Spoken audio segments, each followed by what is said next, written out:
Hi everybody, today we're going to look at doing probability plots in Minitab. As an example, I have a problem with multiple data sets.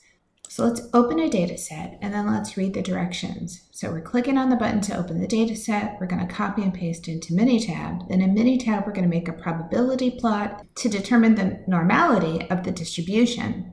To start, I'm going to copy all the data, right click to copy.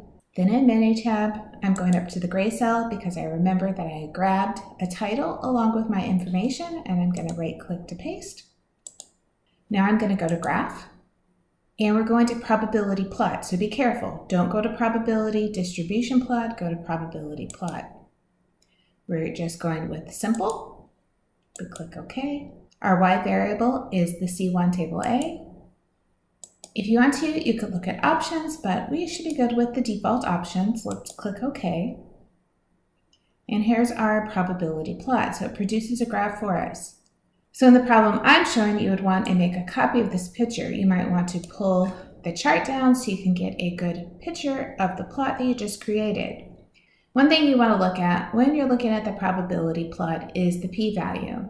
Notice that it says our confidence interval is 95%. If you take 100 minus 95, you get 5%.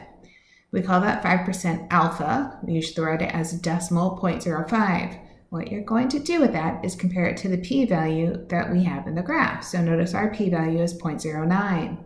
If your p-value was less than 0.05, you would say this graph is not normal. We would reject the idea that it is. Because we have a p-value greater than 0.05, then we would not reject the idea that this is a normal distribution.